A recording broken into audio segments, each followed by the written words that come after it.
왜 TV나 드라마나 예능에서 가스라이팅이라는 표현 종종 들어보셨을 겁니다. 다른 사람의 마음을 교묘하게 이용하는 혹은 길들이는 거라고 하는데, 이제는 인간관계를 넘어서 SNS를 통해서도 많은 사람들에게 스며들고 있다고 하는데요. 알아야 됩니다. 나도 모르게 가스라이팅을 당할 수도 있는 거고요. 심리학계로 보는 시간입니다. 연세대 이현주 연구교수와 함께합니다. 교수님 안녕하세요. 네, 안녕하세요. 일단 이게 가스라이팅이 일종의 세뇌한다, 세뇌당한다라는 거잖아요. 네, 맞습니다. 가스라이팅이라고 표현하는 이유는 뭐예요? 사실 이게 1938년에 네. 그 가스 등이라고 하는 가스라이트라고 예. 하는 희극이 사실 발표가 된 적이 있어요. 아, 희극의 이름이었어요? 네. 그리고 이게 1944년에 네. 영화로도 나오면서 굉장히 이제 선풍적인 인기를 좀 끌게 되는데, 여기서 사실 유래가 좀 된 거예요. 저는 이게 왜 가스불 불 붙여버리는 것처럼 네. 뭔가 위협을 주거나 이런 의미일 줄 아는 그게 아니라, 네. 그러면 거기에서는 어떤 의미로 유래가 됐던 거예요? 거기 주인공이 이제 잭이라는 분이 있는데 이제 다른 위층에 있는 한 여성을 이제 죽여요. 예. 왜냐하면 거기 있는 보석을 이제 훔치려고요. 어.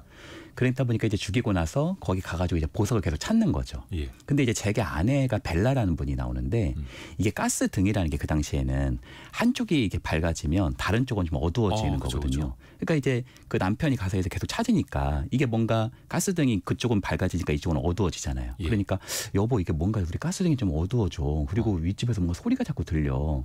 사실 이게 합리적인 얘기잖아요. 근데 남편이 당신 잘못 들은 거야. 왜 그렇게 당신 정신 이상하냐? 환각이야. 자꾸 이 사람을 이렇게 세뇌를 시키면서 그 벨라가 나중에는 이제 잭의 말에만 따르게 되는 그런 과정을 그린 영화인데, 이게 가스라이팅이라고 하는 용어의 유래다, 이렇게 말씀드릴 수 있습니다. 그 희극, 그 영화 거기에서 유래된 그런 이름이었네요. 네. 그래서 이게 인간관계에서 가스라이팅까지 이야기가 오게 됐는데, 네. 가스라이팅에도 이게 단계가 있다면서요. 네. 어떻게 시작되는 거예요? 사실 가스라이팅이 되게 어려운 이유는, 첫 번째 이제 이 접근을 할 때는 굉장히 관계를 좋게 형성을 합니다. 처음엔 좋게 시작하는. 네, 뭐 예를 들자면 막 선물을 사준다든지, 막 밥을 사준다든지, 예. 뭐 뭔가를 해준다든지. 예를 들어서 내가 신입사원이에요. 근데 내가 잘 몰라요. 예. 근데 막 내가 모르는 걸 막 해줘요. 그리고 막 밥도 사줘요. 얼마나 그 사람이, 좋죠, 거기까진. 그렇죠, 얼마나 의지할 만할까요? 네. 그래서 점점 그 사람에게 이제 종속이 되기 시작하면은 내가 자꾸 뭔가 틀렸다고 얘기하는 거예요. 너가 그때부터? 그렇죠. 네가 뭘 잘못 본 거지, 나만 따라. 네가 뭘 잘못 생각한 거지, 나만 따라. 자꾸 이런 방식에서 나는 뭔가 잘못됐구나, 저 사람 말이 맞구나, 이런 어떤 기억의 왜곡 현상이 일어납니다. 어떻게 보면 이제 의지할 수밖에 없게끔 만들어 놓은 다음에, 네. 그 다음에 기억의 왜곡을 만들어가는 거예요. 그렇죠. 우리가 너무 어두운 길에 가는데, 네. 거기 앞에 굉장히 밝은 빛이 있으면 거기에 우리가 가게 되잖아요. 그렇죠. 시선은 그쪽으로 갈 수밖에 없죠. 네. 그리고 또 우리 헨젤과 그레텔이 너무 배고프고 힘든데 거기에 온갖 사탕으로 가득 차 있는 그 집을 보면 가게 되잖아요. 그거랑 좀 비슷한 거죠. 내가 틀리고 저 사람이 뭔가 옳은 건가? 이렇게 가게 되고, 그 사람에게 점점 종속돼 됐을 때 미니마이징이라고 하는 것이 드러납니다. 미니마이징? 미니마이징은 그 사람을 점점 고립시키는 거예요. 그러니까 주변 사람들을 자꾸 이렇게 끊어내게 만들고 자신에게만 오게 하는. 보통 이제 뭐 사이비라든지 이단에서도 그런 일들이 일어나기도 하죠. 그리고 천천히 이제 이 사람이 고립되었을 때 이 사람을 굉장히 좀 무시하고 실제로 정서적으로 또 실제적으로 조종하게 되는 것. 그래서 전반적으로 관계 형성, 기억의 왜곡, 미니마이징, 무시라고 하는 4가지 단계로 되어 있고요. 이 무시 단계로 가게 되면 철저하게 그 가스라이팅을 하고 있는 분에게 좀 이득이 되는 상황으로 바뀌게 되는 그러한 과정으로 이루어졌다, 이렇게 말씀드릴 수 있겠네요. 마지막 4번째 단계, 무시하는 단계까지 가는 거는 말 그대로 저 사람이 어떤 사람을 조종해버리는 그 단계를 의미하는 거예요? 무시해도 내가 못 벗어나는 이유는 이 사람이 아니면 난 이제 답이 없을 것 같거든요. 그 사람이 나한테 어떤 답을 안 주더라도 내가 계속 연락하게 되고, 그렇죠. 선생님 이러면서 찾아가게 되고. 그렇죠. 어떻게 해야 되나요? 지금 이걸 어떻게 복구해야 되나요? 어떤 식으로 해야 되나요? 계속 이렇게 하면서 그 사람을 좀 어떻게 보면 의존할 수밖에 없는 상황으로 만들어버리는 거죠. 그 사람 없이는 나 스스로 판단도 못하게 되고. 그렇죠. 야, 이게 단계가 이렇게 무섭네요. 네. 특히 일부러 그 사람의 생각을 좁아지게 만드는, 네. 인간관계를 또 협소하게 만들어버리기도 하고, 네. 이게 알게 모르게 뭐 1, 2, 3, 4단계 뭐 계단식으로 올라가는 건 아니겠습니다만 네. 서서히 그렇게 물들어가 버리는 거죠. 네. 혹시 이 사람이 가스라이팅을 좀 하고 있다, 이걸 의심해 볼 만한 발언이나 말 같은 게 있을까요? 일단은 보통 가스라이팅은 수직적 관계가 많이 일어납니다. 그러니까 내가 뭔가 배울 만하고 본받을 만하고 나보다 어떤 직책이 높고 뭔가 좀 나보다 더 대단하게 보이는 사람. 더 많이 알고 있고 더 높고 더 그렇죠. 돈이 많고 권력이 네. 있고 이런 사람들에게. 네. 뭐 부부관계에서도 일어날 수 있는데 부부관계에서는 가부장적인 부부관계. 아하. 이런 곳에서 일어날 수 있고 또 보통 말이나 행동이 자꾸 이렇게 좋은 말로 얘기하는데 그 말을 잘 들어보면 자율성과 주체성을 자꾸 무너뜨리는 말이나 행동을 해요. 예를 들자면 너는 못해. 그러니까 나만 믿어. 내가 다 도와줄게. 약간 이런 말투죠. 내가 시키는 대로만 하라니까. 그렇죠. 그래요. 이게 세뇌된 다음부터는 그렇게 말을 하고 나한테 윽박을 지르더라도 네. 거기에서 못 벗어나는 거고. 거기가 그 사람이 유일한 빛이라고 생각을 하는 거죠. 깜깜한 골목길에 네. 아무것도 없는 숲길에 있는 사탕으로 만들어진 집, 네. 밝게 빛나는 전등 하나. 네. 그냥 거기로 갈 수밖에 없는. 그렇죠. 그 전등이 안 보이면 선생님 지금 전등이 안 보이는데요. 그렇죠. 어디로 가야 하나요? 그렇죠. 나도 모르게 또 계속해서 찾게 되고. 근데 이게 어떨 때 보면 다 널 위해서 하는 말이야. 네. 내가 진심으로 너를 위해서 충고해 주는 거야. 조언해 주는 거야. 라고 하면서 조언이라고 볼 수도 있잖아요. 그러니까 네. 조언이랑 가스라이팅은 어떻게 구별해 봐야 돼요? 조언 같은 경우는 예를 들어서 적절한 조언이나 제언은 그 사람의 말투가 조금은 뭐 좋지 않는다 하더라도 어디까지나 조언이나 제언을 한다라는 것은 그 사람이 스스로 서기를 바라는 거예요. 그렇죠? 그러니까 내가 뭔가를 얘기해서 그 사람이 스스로 설 수 있게끔 도와주는 게 조언이나 충고나 뭐 제언이나 이런 게 될 수 있는데 자립할 수 있고 스스로 판단할 수 있게끔 도와주는 게 조언. 네. 근데 이제 반대로 가스라이팅은 어떤 면에서 내가 가지고 있는 약점을 가지고 계속 자기 자신을 의존시키게 만드는 거죠. 예를 들자면 아까 널 위해서 하는 말이야. 이렇게 하는 것이 어떤 면에서는 조언이나 충고 정도에 가깝다면 널 위해서 하는 말이야. 그리고 가스라이팅은 자, 내 말이 다 맞지? 이제부터 너는 내 말만 들어. 거봐, 내가 말한 대로 하니까 되잖아. 그렇죠. 내 말만 들으면 자다가도 떡이 생겨. 네. 그러니까 심리적으로 이렇게 붙들리는 거죠. 그러니까 나 스스로 판단을 할 수 있게끔 도와주면 조언. 네. 그게 아니라 시키는 대로 하게끔 되면 가스라이팅. 그러니까 뭐 부모나 선생님이나 이런 분들이 정말 좋은 부모나 선생님은 예. 그 사람이 스스로 공부하게 하고 스스로 일어설 수 있게 하고 스스로 주체성을 형성하게끔 도와주는 건데 그게 이제 가스라이팅은 내 말만 다 따라서 가야 되게 하는 그런 요소가 좀 차이다 이렇게 말씀드릴 수 있겠네요. 아하, 이게 참 아이를 키울 때도 훈육을 할 때도 나도 모르게 가스라이팅을 할 수도 있겠네요. 그러면 내가 말하는 거에 따라서. 사실 이게 가스라이팅이 참 어려운 이유가 가스라이팅을 하시는 분들도 예.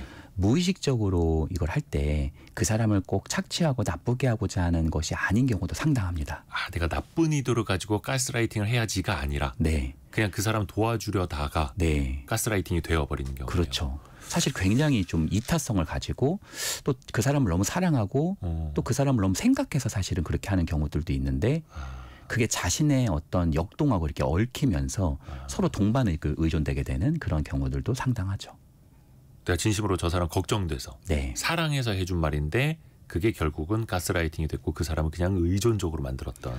예를 들어서 내가 만약에 부모님인데 내가 굉장히 통제 이슈가 있고 권력 이슈가 있어요. 예. 게다가 내가 굉장히 아들을 의존합니다. 그럼 아들이 이제 나가서 자신의 어떤 두 다리로 서서 이제 나가야 되는데 계속 아이에게 나가지 못하게 하고 이렇게 뭔가 통제하고 돈 조금씩 주면서 용돈 주면서 자기 안에 계속 머무르게 만드는 것 이건 역시 또 가스라이팅의 한 일종이다라고도 말씀드릴 수 있겠죠. 이창희 님이 부모도 가스라이팅을 할 수 있군요. 가스라이팅일 수 있군요. 그러니까 뭐 예를 들어서 그런 걸 수도 있겠네요. 마마보이 같은 네, 경우에 네. 어떻게 보면 가스라이팅을 당하고 있는 거고 네. 부모가 또 그렇게 키운 걸 수도 있고. 네. 가스라이팅을 그럼 하는 사람들의 목적은 뭐예요? 가스라이팅의 목적은 예를 들어서 소시오패스나 나르시스트 이런 분들은 네. 되게 좀 자신의 이기적인 의도를 갖고 하는 경우들도 많잖아요. 네. 그러니까 어떤 면에서는 그런 사람들은 조금 판별하고 좀 이렇게 멀리할 수도 있는 것 같아요. 근데 가스라이팅의 사실 목적은 그 사람을 원하는 거거든요. 그러니까 그 사람의 재산이나 그 사람의 명예를 뭐 얻으려고 하는 경우들도 이제 일견 있기도 하지만 많은 경우에는 그 사람을 내가 나에게 의존시켜서 동반 의존시키는 형태로 가는 경우가 많기 때문에 여기에는 관계적 접근이 많이 들어가요. 그래서 가스라이팅을 당하시는 분들도 일말의 어떤 죄책감이 있는 거예요. 이 사람이 나한테 그런데 100% 나쁜 의도로 그랬던 것 같지는 않은데 뭔가 좋은 건 주긴 줬던 것 같은데 계속 이런 부분에 좀 헷갈리게 하는 부분들이 있어서 날 도와주셨던 분이니까 네. 이런 식으로요. 네, 그런 부분이 있죠. 관계적인 접근. 이게 재력가한테 그럴 수도 있는 거고 권력자한테 그럴 수도 있는 거고 아니면 어떤 특정한 능력이 있는 사람한테 그럴 수도 있는 거고. 네, 근데 그거를 또 한쪽에서는 이용을 하는 거고. 네. 당하는 사람 입장에서는 그래도 나 많이 도와주신 분이야. 나 잘 되라고 해주시는 분이야. 또 이렇게 의존이 되는 거고. 그러니까 가스라이팅이 정말 어려운 이유는 이 범위가 엄청나게 넓다는 데 있어요. 그러니까 아주 사악한 인물이 자신의 이익을 위해서 누군가를 가스라이팅하는 경우도 있지만 그렇지 않고 그 사람을 정말 사랑한다는 마음으로 예. 한 행동이 가스라이팅이 되는 경우들도 결론적으로는 있을 수 있다는 거죠. 야, 그래요. 근데 그게 또 아예 의도한 걸 수도 있고 그 사람이 의도하지 않고 순수하게 접근을 했지만 가스라이팅이 되는 경우도 있고. 네, 왜 그런 이야기 있습니다. 몇 살까지 1억 못 모으면 실패한 인생이다. 네, 30대에는 이 정도는 해야지. 40대에는 이 정도는 달성해 놨어야지. 네. 라는 것도 일단 집단적인 가스라이팅으로 볼 수 있을까요? 그러니까 이게 가스라이팅이 이제 정말 그 범위가 넓어지는 넓다고. 건데 사실 이런 말들이 거의 낭설이잖아요, 사실. 그렇죠. 예, 뭐 그런 기준이 어디 있습니까? 그렇죠. 30살에 1억이라는 게 누가 뭐 정한 것도 아니고 또 30살에 뭐 무려 막 10억이 있다가도 또 없을 수도 있는 게 삶이잖아요. 네. 그러니까 인간은 모두 약점이 있단 말이에요. 뭐 돈은 많지만 또 건강이 안 좋은 사람이 있을 수 있어요. 뭐 그러면 지금 턱걸이 뭐 2번 이상 못하면 당신은 이제 큰일 난다. 뭐 이렇게 하면 또 거기서 붙들릴 수 있는 거란 말이에요. 그러니까 이런 낭설이 자꾸 먹히는 이유는 인간이 가지고 있는 어떤 틈, 그 틈 속에서 어떤 불안이라고 하는 요소가 자꾸 들어오게 하는 부분이 어떤 면에서 이런 낭설이 지금도 우리 사회에 좀 많이 퍼지게 되는 이유다. 이렇게 말씀드릴 수 있겠네요. 기본적으로 인간이 갖고 있는 심리적인 틈, 네. 그 틈 사이로 들어올 수 있는 거다. 네. 누구에게나 또 일어날 수 있는 일이죠. 근데 이게 어떤 사람들은 주변에서 자꾸 가스라이팅을 해도 안 당하는 사람이 있고 네. 주관적으로 판단을 하고 네. 벗어나는 사람이 있고 어떤 사람은 큰 타격을 받고 계속 길들여지는 사람도 있잖아요. 네. 어떤 차이일까요? 일단은 자기 스스로가 주체성을 가지고 있고 우리가 사실 굉장히 어두울 때는 그 사실은 빛은 자기 안에 있는 거거든요. 그래서 그것을 갈 수 있는 힘을 우리는 해안이라고 합니다. 네네. 그러니까 내가 독립성과 주체성을 좀 가지고 있는 분들은 다른 사람의 의견을 이렇게 물어보고 그걸 잘 조합할 수는 있겠지만 그 사람에게 그대로 끌려 들어가지는 않거든요. 네. 그러니까 가스라이팅에 취약한 분들은 아주 어린 아이거나 혹은 성인인 경우에도 좀 많이 의존적이신 분들은 사실 여기에 좀 취약하다 이렇게 말씀드릴 수 있겠죠. 왜 그런 얘기 하지 않습니까? 순진하게 그런 말에 속고 그러냐. 네. 순진한 사람들도 그러면 그렇게 당할 가능성이 있어요. 맞습니다. 네, 사실은 이 다른 사람에 대해서 너무나 큰 기대나 그 사람 자체가 뭔가 좋은 뜻이 있을 거야. 저 사람이 그럴 리가 없어라고 그 사람에 대한 너무 순진무구한 생각 역시도 가스라이팅을 촉발시킬 수 있는 하나의 토대다 이렇게 말씀드릴 수 있겠죠. 의존적인 사람, 네, 순진하거나 혹은 자존감이 낮은 사람이 네, 이렇게 당하기 쉬운 거고 이게 사실 아까 그 라이팅에 대해서 이야기를 해주셨는데 그런 가스 등을 네. 저 사람이 들고 내가 그걸 쫓아다닌다면 내 마음속에 내가 켤 수 있는 손전등 하나는 있어야겠네요. 그렇죠. 주체적으로. 네, 이게 아까 장재훈 님도 그렇고 이 가스라이팅을 벗어나는 방법도 알려주세요. 네. 이게 중요하지 않습니까? 네. 어떻게 벗어날 수 있습니까? 사실 뭐 점진적으로 벗어나야겠죠. 한 번에 되지는 않을 테고. 그런데 이제 그중에서 하나를 좀 말씀드리자면 가스라이팅의 단계에는 아까 미니마이징이 있다고 했잖아요. 네, 막 그 선택의 폭을 좁혀나가는. 그렇죠. 그 사람을 고립시키는. 네. 고립시켜서 그 사람의 통제권과 영향력 사이에 그 사람을 두게 만드는. 그러니까 역으로 하셔야 돼요. 일단은 그 사람하고 물리적으로 또 심리적으로 조금 거리를 두는 게 필요합니다. 예를 들어서 그 사람이 어떤 공동체가 있다. 그럼 그 사람으로부터 일단은 멀어지는 게 핵심이에요. 그래야 그 사람의 통제권으로부터 조금은 벗어날 수 있는 겁니다. 다른 사람도 만나보고 다른 조언도 들어보고. 정확하십니다. 사실은 조금 멀리 이제 있다 보면 좀 불안해질 수는 있잖아요. 그 사람 영향력이 있었지만. 그러니까 거기서부터 멀어지는 동시에 다른 사람의 의견을 좀 물어보고 다른 공동체에 가서 좀 참여해보는 연습이 되게 중요할 수 있다. 이렇게 좀 말씀드릴 수 있겠네요. 아하. 이걸 또 먼저 내가 알아내야 되는 거고요. 내가 가스라이팅을 당하고 있다라는 사실부터 파악을 또 해야겠죠. 네. 그래서 내가 스스로 성장할 수 있다라는 것도 믿어야 되는 거고 혹시 이게 가스라이팅을 당하는 사람들은 여기저기에서 당하기도 합니까? 그렇죠. 여러 사람에게 당할 수도 있는데 만약에 내가 그런 가스라이팅을 겪고 있다면 반드시 그 사람의 말이나 행동이 맞는지 혹시 나에게 좀 이렇게 해가 되지 않는지를 다른 분들 혹은 전문가분들과 상의해보는 연습 또 같이 대화해보는 연습이 매우 중요하다 이렇게 말씀드릴 수 있겠네요. 그래서 그 나쁜 사람이 나의 길을 좁혀놨다면 나는 또 새로운 길을 만들어야겠네. 네. 마음속에 내가 켤 수 있는 손전등도 필요하고요. 이현주 연구교수와 함께했습니다. 고맙습니다. 네, 감사합니다.